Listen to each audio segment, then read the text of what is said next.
ఓం శ్రీ గురుభ్యో నమః. ఓం హం హనుమతే నమః. సుందరకాండలోని శ్లోకాలు, వాటి యొక్క సంక్షిప్తార్థాలు తెలుసుకుంటూ ఉన్నాం.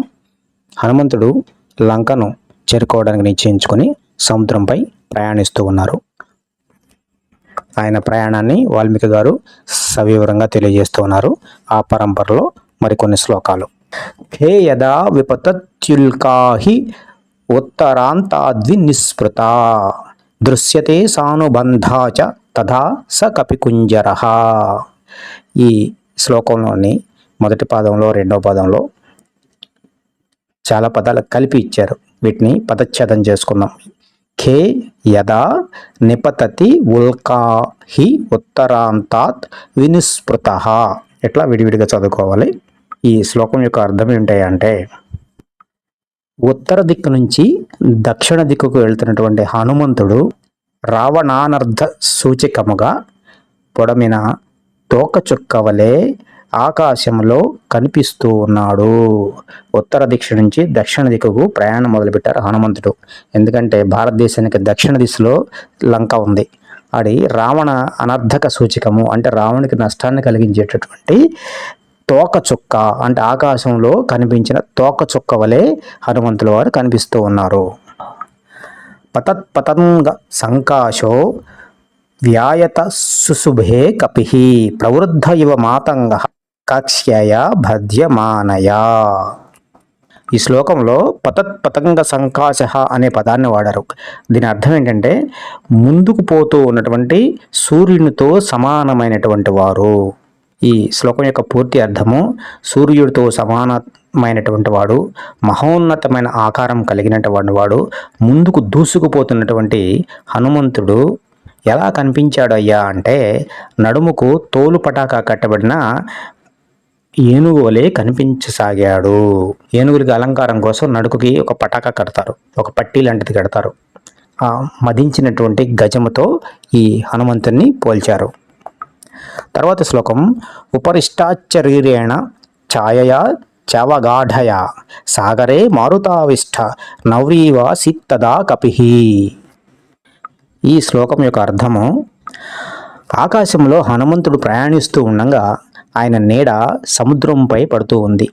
నీటి పైభాగమున నల్లని నీడ, ఆకాశంలో ప్రకాశవంతమైన హనుమంతుని యొక్క దేహము మహావేగంతో ముందుకు పోతూ ఉంటే అది ఎలా కనిపిస్తుందయ్యా అంటే, పెద్ద పెద్ద గాలి తెరలతో నింపబడిన పెద్ద ఓడ ఆ గాలికి మహావేగంతో సముద్రంపై వెళ్తూ ఉంటే ఎలా ఉంటుందో, హనుమంతుల వారు సముద్రంపై ప్రయాణిస్తున్నప్పుడు అలా కనిపించుస్తున్నారు. తరువాతి శ్లోకం, యం యం దేశం సముద్రస్య జనగామ స మహాకపిః స స తస్యోరు వేగేన సోన్మాద ఇవ లక్ష్యతే. హనుమంతుని యొక్క ప్రయాణ వేగం తగిలిన సముద్ర ప్రదేశాలన్నీ కూడా సుడులతోనూ నురగలతోనూ విచిత్రమైన శబ్దాలతో కూడి ఉన్మత్తుని చేష్టలతో ఉన్నట్టుగా వింతగా గోచరించసాగింది. అంటే సముద్రము అల్లకల్లోలంగా అవుతూ ఉంది అని దీని అర్థము. హనుమంతుని ప్రయాణ మార్గంలో సముద్రం ఆయన యొక్క వేగానికి అల్లకల్లోలంగా మారిపోయింది అని కవిగారు చెప్తూ ఉన్నారు. తరువాతి శ్లోకము, సాకరస్య ఉర్మిజాలానాం ఉరసా శైలవర్ష్మాణం అభిఘ్నంస్తు మహావేగః పుప్లువేశ మహాకపిః. ఈ శ్లోకం యొక్క అర్థము, ఆంజనేయ స్వామి అత్యంత వేగంతో ముందుకు ప్రయాణిస్తూ ఉన్నప్పుడు కొండవలే ఉన్నటువంటి పెద్ద పెద్ద సాగర తరంగాలు, వాటిని ఆయన తన రొమ్ము చేత కిందకి అదిమివేస్తూ ఉన్నాడు అని ఈ శ్లోకం యొక్క అర్థము. తరువాతి శ్లోకము, కపివాతచ్చ బలవాన్ మేఘవాతచ్చ నిస్సృతః సాగరం భీము నిర్ఘోషం కంపయా మానసతుర్భృశం. అప్పుడు హనుమంతుని వేగం చేత పుట్టిన గాలి, మేఘమండలంలో ఉన్నటువంటి గాలి కలిసి భయంకరమైన ధ్వనితో సముద్రాన్ని తీవ్రంగా కలిచివేస్తూ ఉంది. ఈయన యొక్క ప్రయాణ వేగానికి ఆకాశంలో ఉన్న గాలి కూడా తోడయి ఈ రెండు కూడా సముద్ర ఉపరితలాన్ని చిందర వందర చేసి అల్లకల్లోలంగా మార్చివేశాయి. తర్వాతి శ్లోకం వికర్షన్ నూర్మిజాలాని బృహంతి లవణాంబసి పప్లువే కపిశార్ధూలో వికీరన్ నివరోదసి. ఈ శ్లోకం యొక్క అర్థము, ఈ శ్లోకానికి అర్థం ఏంటి అంటే, మనం సముద్రపు ఒడ్డును ఉంచి చూస్తే కొంత ప్రదేశంలో సముద్రము ఆకాశము కలిసిపోయినట్టు కనిపిస్తాయి.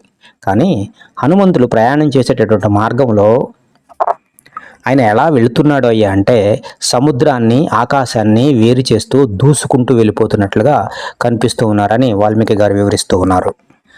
తర్వాత శ్లోకము మేరుమందర సంకాశాన్ ఉద్ధతాన్ సమహార్ణవే అతిక్రమాన్ మహావేగ తరంగాన్ గణయన్నివా. ఈ శ్లోకం యొక్క అర్థము, హనుమంతుడు అత్యంత వేగంగా సముద్రంపై ప్రయాణిస్తూ ఉండగా పెద్ద పెద్ద సముద్రపు అలలు అన్నిటినీ లెక్క పెట్టుకుని వెళ్తూ ఉన్నాడా అన్నట్లుగా కనిపించసాగారు. తర్వాత శ్లోకం తస్య వేగ సమోద్ధూతం జలం సజలదం దత అంబరస్థం విభభ్రాజ శారదాభ్రమివాతతం. ఈ శ్లోకం యొక్క అర్థము, హనుమంతుడు సముద్ర ఉపరితలంపై ప్రయాణిస్తూ ఉన్నప్పుడు ఆ వేగానికి సముద్రపు అలలు చిలికినవై ఆ నీటి నుంచి వచ్చే నురగలు మేఘమండలం వరకు వ్యాపించాయి. అంటే ఆకాశం అంత ఎత్తుకు పోతూ ఉన్నాయి. అవి అలా వెళ్ళి ఏం చేస్తున్నాయి అంటే, అక్కడ మేఘాలతో కలిసి ఇవన్నీ కూడా శరత్కాల మేఘ బృందాల వలె ప్రకాశిస్తూ ఉన్నాయి. ఇక్కడ వాల్మీకి గారు శరత్కాల మేఘాలు ఎందుకు చెప్పారు అంటే, శరత్కాలంలో ఉండేటటువంటి మేఘాలు అత్యంత ప్రకాశంగా తెల్లగా ప్రకాశిస్తూ ఉంటాయి. అందుకని హనుమంతుల వారు ప్రయాణ ధాటికి సముద్ర ఉపరితలంలో ఉన్నటువంటి అలలు అన్నీ కూడా చిలకబడి వాటి నుంచి వచ్చిన నురగ మేఘాలతో కలిసి తెల్లగా శరత్కాల మేఘాల వలె ప్రకాశిస్తూ ఉన్నాయి. తర్వాతి శ్లోకము తిమినక్రజుషా కూర్మ దృశ్యంతే వివృతాస్తథా వస్త్రాపకర్షణేనేవ శరీరాని శరీరిణాం.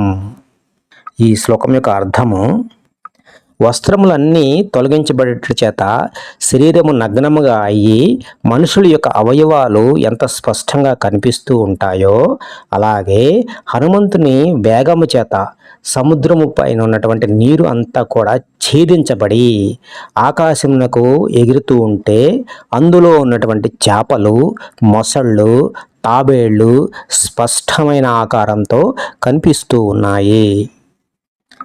తర్వాతి శ్లోకము ప్లవమానం సమీక్షాధ భుజంగ సాగరాలయ వ్యోమ్నితం కపిశార్ధూలం సుపర్ణ ఇతి మేనిరే. హనుమంతుని యొక్క వేగానికి ఏదైతే సముద్రపు నీళ్లు ఆకాశంలోకి చిమ్మబడుతూ ఉన్నాయో వాటిలో ఉన్నటువంటి సర్పాలు ఆకాశంలోకి మహావేగంతో ఎగురుతూ ఉన్నాయంట. ఈ ఎగిరేటటువంటి సర్పాలన్నీ కూడా హనుమంతుని ఒకసారి పరీక్షగా చూసి తమపై ఎగురుతూ ఉన్నది గరుత్మంతుడేమో అని భయపడిపోయాయంట. గరుత్మంతుడైతే కనుక వాటిని తినివేస్తాడేమో అని వాటి యొక్క భయం. అంటే హనుమంతుడు అంతటి వేగంతో ప్రయాణిస్తూ ఉన్నారు సముద్రంపై లంకని చేరుకోవడానికి. ఇవి ఈరోజు 11 శ్లోకాలు.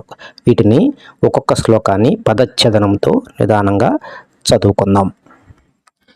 ఖే యదా నిపతతి ఉల్కాహి ఉత్తరాంతాత్ వినిస్పృతా దృశ్యతే సానుబంధా చ తథా స కపికుంజరః.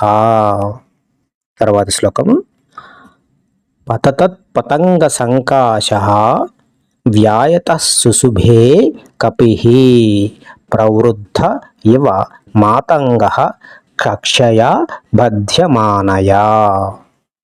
తర్వాతి శ్లోకము ఉపరిష్ఠా చ శరీరేణ ఛాయయా చావగాఢయా సాగరే మారుతావిష్ఠ నౌః ఇవ ఆసీత్ తథా కపిః. తర్వాతి శ్లోకము యం యం దేశం సముద్రస్య జనగామ స మహాకపిః స తస్యోః ఉరువేగేన సోన్మాదః ఇవ లక్ష్యతే. శ్లోకము సాగరస్య ఊర్మిజాలానాం ఉరసా శైల వర్ష్మణాం అభిఘ్నంస్తు మహావేగః పప్లువే స మహాకపిః. తర్వాత శ్లోకం. కపివాతచ్చ బలవాన్ మేఘవాతచ్చ నిస్పృతః సాగరం భీమ నిర్ఘోషం కంపయామాసతుః భృశం. తరువాతి శ్లోకము. వికర్షన్ ఉర్మిజాలాని బృహంతి లవణాంభసి పప్లువే కపి శార్దూలః వికిరణ్యేవ రోదసి. తరువాతి శ్లోకం. మేరు మందార సంకాశ మేరు సుందర సంకాశాన్ ఉద్ధతాన్ స మహార్ణవే అతిక్రమాన్ మహావేగః తరంగాన్ గణయన్ ఇవ. తర్వాతి శ్లోకము. తస్య వేగ సముద్ధూతం